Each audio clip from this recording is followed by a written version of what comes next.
Welcome to this episode of Oh By The Way, a very special episode indeed. Absolutely. As we are here again on location, but today, down on the farm. Down on the farm. You can't get much better than this, right? Aren't they beautiful? Look at our wonderful co-hosts for the day. Yeah, they're all posing so beautifully for you, you know. Look at this one. She definitely knows she's on camera. Absolutely. Well, we've talked about our work with our equine team, P.E.A.C.E, and the magic that they do here on the farm. That we work with our families and refer a lot of families down to these guys. And to Patty Slough, our therapist, and Michelle.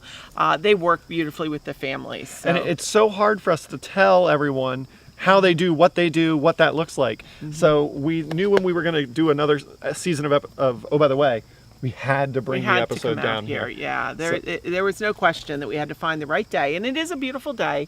And these guys are ready to work, so we're going to go down into the riding ring. We don't ride them, but that's kind of an enclosed area where they have to work with us, whether they want to or not. But we're going to meet Patty down there and introduce her to you and let you know all about the work that she does with these guys and how beneficial it is to the bereaved children and families that we work with. So come on down with us and let's head down to the barn. Yeah. Well, we're down here in the ring.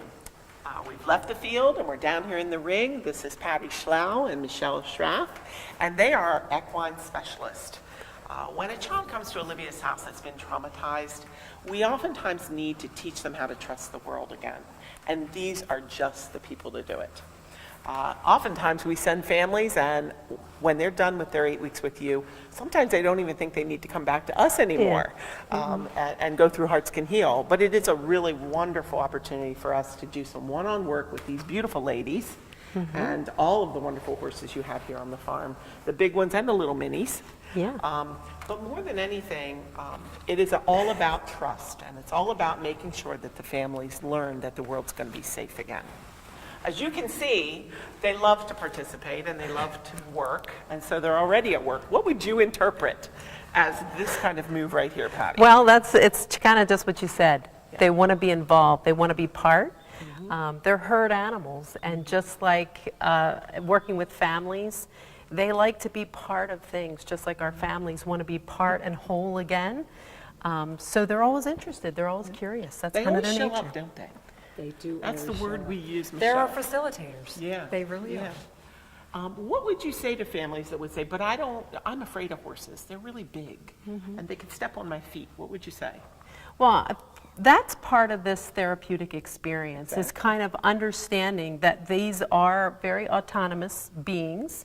We leave them in the arena to be who they are and to be as they are and to interact with us and with the families that the way they need to. And sometimes they're very close, and sometimes they go off by themselves, which can be sending some messages sometimes to our families. Yeah. I think one of the things that our families don't always understand and grasp is the fact that when they come to work with P.E.A.C.E, you're not on the horses. I think everyone thinks, oh, well, I'm not a rider. I'm not someone who grew up on a farm.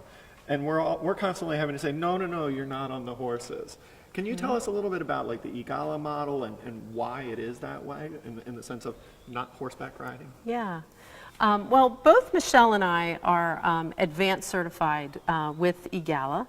And in that program, there's just 4 main tenets. And that is that it's 100% on the ground. It's client-centered, solution-focused, which brings into that discussion that we've had earlier that a lot of people are like, hey, I don't want to figure this out for myself. I want you to tell me what it's about. Give me all the answers. Give me all the answers. So, and as we know with grief, there is no right way. It's your way. And we're here to help facilitate that. We do follow a code of ethics. Michelle and I are regularly doing professional development and all kinds of coursework and classwork and arena work just to kind of keep up with the model. And it is exploding as far as now we know that the soldiers are benefiting who come back. Any trauma, any kind of trauma, whether it's an adult or a child, really benefits from this model and this form of therapy, because it really does have you have to put faith in something. Faith in that big 1,000-pound animal that it's not going to hurt you. That's right. And it's also equine-assisted psychotherapy and equine-assisted learning, which is used in groups for team building. Yeah. And any kind of Solution educational, focused, yeah. right. And in this psychotherapy model, I think we're getting back to that whole idea of when people don't understand and what is this about. It's an experiential model. It's about you having an experience. And it's your interpretation of the experience, not the facilitators, not the two of us, and what we think it should be. We're interested in you going out and kind of getting involved with the horses. It's usually task-oriented or task-focused. So there's going to be something that we're going to say, go out and do this or explore this with the horses. And you're going to tell us what you've learned from them. Right, and with horses in the herd, there's 2 here today, but typically if we're outside, there's multiple. So there's a whole social structure within the herd of horses. Right. And it's your interpretation with each one, because each one's nonverbal communication is completely different. So how do you see that? How do you see them?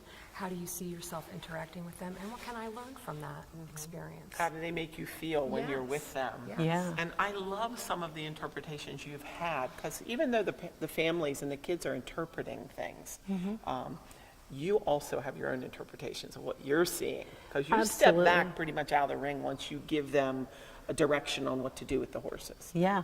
So for an example, I know we brought our staff down here for a staff development, and it was the most fun day. But one of our employees was not real fond of horses. He would never admit he was kind of afraid of horses, but he did not really think that it was the best staff development day, to put it mildly. And the horses almost sensed that he was afraid. And they kept getting right near him and being in his face the whole time. They enjoyed making him have to be present to them. Yeah. No matter where he positioned himself, they went around It him. was such a great moment because it was almost like he wanted to hide Yes. and keep away from them, and they Yes. purposely didn't let him do so. Yeah. And at the end of the day, we were able to look at it as a staff and say, well, how did it feel when you couldn't hide, when you had to confront, Yeah. why you were there and what was going on, which was so poignant in his work because it made him acknowledge why he was at Olivia's house. Right. And that's exactly what this is about. Because people come here, I think, initially thinking, oh, wow, this is all about the horses and what I'm going to, what these horses are all about to me, what they're saying. And people talk about the horse whispering. No, it's about your metaphorical relationship to life. Because that horse showing up to him in a way where he had to kind of question, like, what am I doing as part of this team? Can I hide from them, and what am I hiding from? And this often occurs in families. This is exactly the kind of thing that we'll see with a family and what they're kind of experiencing. The other thing, too, is that you talk about the horses and having to be in the same space, and for people that are afraid. We've had clients come to us that are interacting with, that let us know about their fear. And so we start out on the outside of the space where the horses are. And sometimes, and your entire session could be on the outside. Right. And what do you see on the inside and the place where they live, the interaction of them with you on this, from the other side of the fence. So it That's really good to depends know. on where you are. Yeah, it's good to know, because I think that for most people, especially those families we work with that we send to you, they don't tell us they have any fears of horses. Sometimes they'll share it, so I'll let you know. Sometimes the children are very young. We take them as young as about 7 in the program with you. So that's a very big horse to a 7-year-old. Yeah. And it can be very intimidating. They're the ones, they're very comfortable, but the mother or father might not be real comfortable with their 7-year-old. We've had a lot of people. We have. We have. But overall, this is the most, this is in general the feedback we're getting from horses. This is how they are. They want to know, they're curious. They each have a story to tell. And it's not about my story that I'm going to tell you about them, but it's about what you think their story is and how that's related to your own healing. And one of the other things that I did want to share is, and this goes back to what Michelle was talking about, inside, outside. We use all of nature here. And there are times, just most recently, and it was a family that you referred, we have a selection of fences around here, and all in different kinds of repair. And this herd of horses was out there, and one of the horses moved over to a fence, and the horse leaned on the fence, and the fence began to lean. And the mom just went, "That's just like my kids. They push me over." And I said, and who are you? And she said, "I'm like that fence. I just give way." And so it was it's an interesting experience Standing because around. they got a story from that about their own life and their own experience and what kind of fence they'd rather be. And all from what the horses were doing. Right, and the analogies are just, Yeah. they're everywhere. That's one of the things that I so admire about your work, having grown up as the son of a therapist. I understand and can so appreciate the work of a therapist in their workspace, but being out here, like you said, it gives you the tool to step back and say, well, what is that like in your world? When you're sitting in a therapist's office with a child, you can't do that. Yeah. But when you're in this ring and you can say, well, what's that like in your world? Yeah. How's that horse like you? They're drawing those conclusions and telling you so much without that stigma of telling my therapist how I am. Now it's talking about the horse and displacing their issues on the Exactly. horse. Yeah, they're safely projecting onto something else. And it's not a lot of talk, it's interacting. There's very little talk in this, Yeah. So you guys do activities though with the family, so there are directives and that kind of thing. One of the things I love and most families hate is that you give very little description about that. That's So right. Can you tell us a little bit about like what some of those activities would look like, or what some of the things you do, like what are the balls and the hula hoops and Yeah, well, and actually, the balls have come up in a lot of situations, and that particular task where we use all of those balls is called the feelings roundup, and the balls are usually spread throughout the arena, and the family's working on what are they going to keep as part of their relationship to this family, and in this family, what feelings are they going to keep? And which ones are they going to discard? And they have to use the horses to help them take the balls to different areas in the arena, an area where you're going to keep and an area where you're going to discard. And the interesting thing is that just like this horse right now walking over to me, they don't have anything on them. They don't have any means of the family trying to figure out, well, I've got to use the horse. How am I going to use the horse? And they're looking at us like, what do we do? And just like in life, what do you do? Yeah. How can you find something to help you? So the direction, it comes off as sounding like we're being a little bit arrogant. We're like, good luck to you. And vague. And vague. Vague, yeah. That's Yeah. a good word. Vague. Vague. That's exactly what But the idea is to problem solve.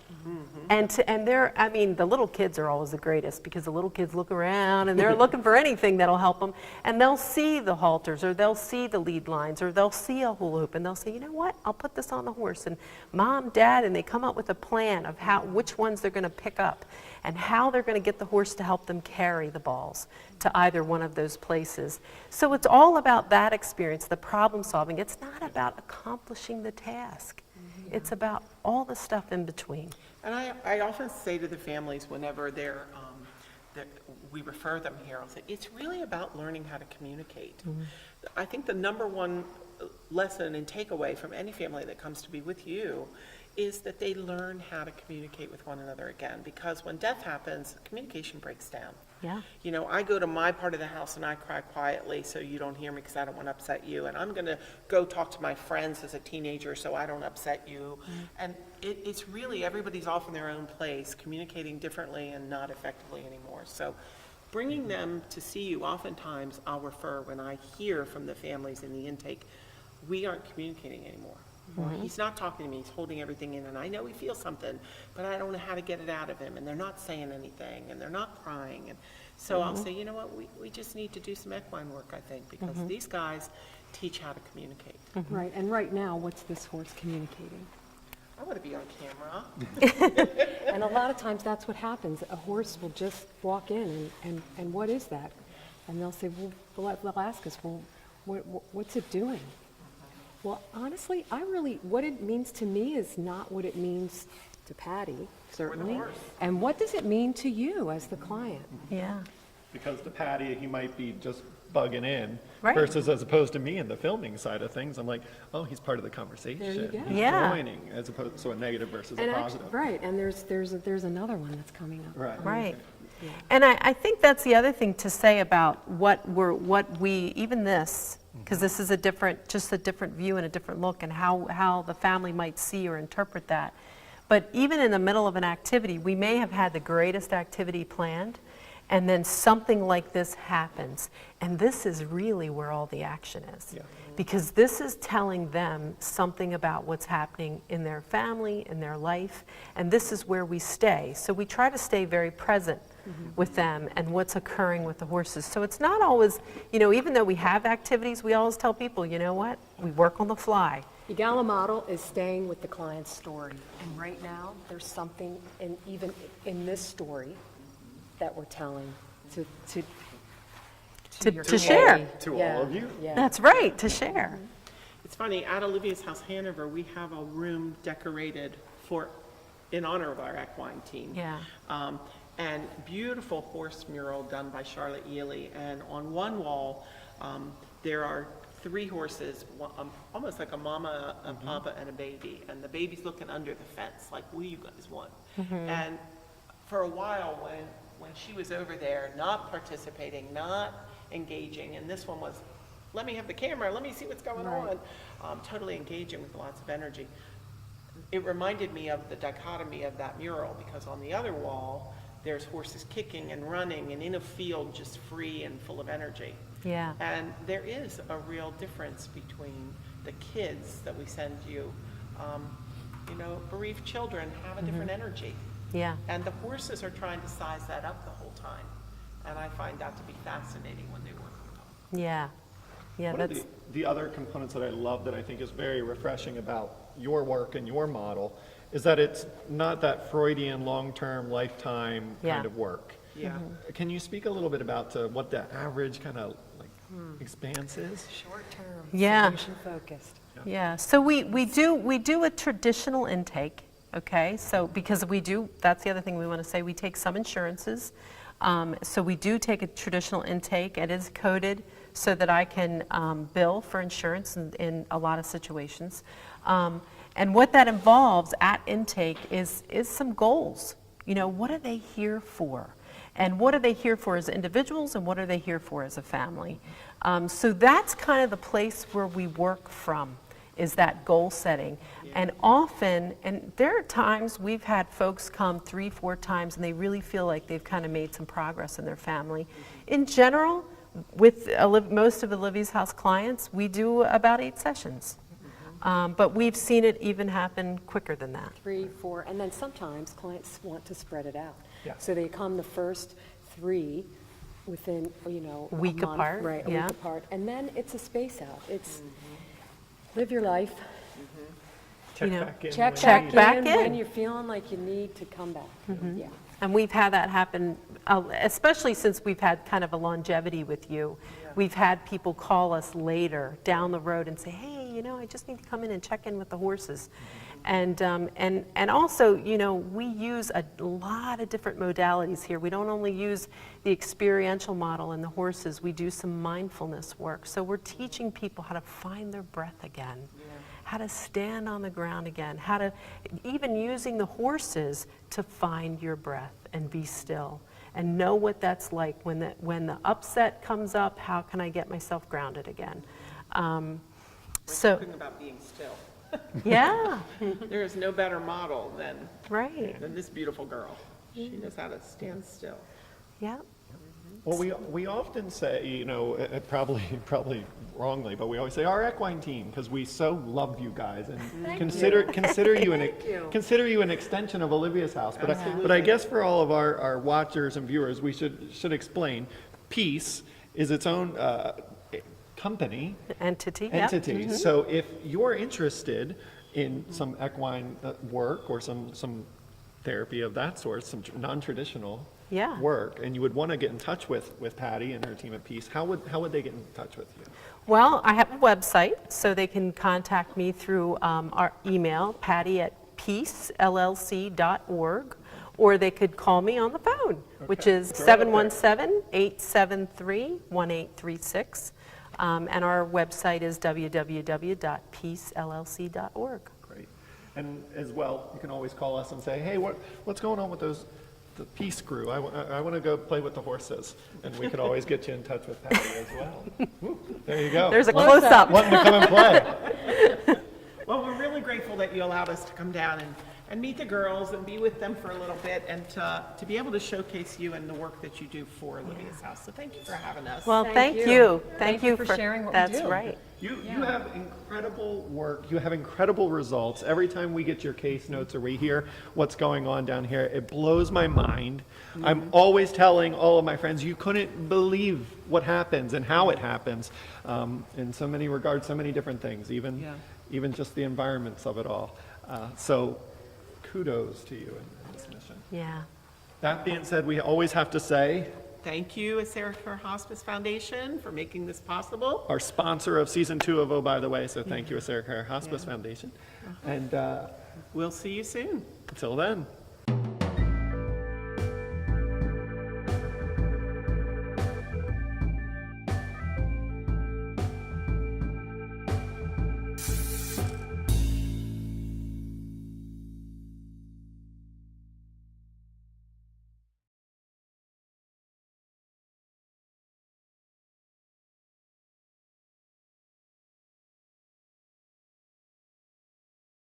This one was biting its toenail hoof.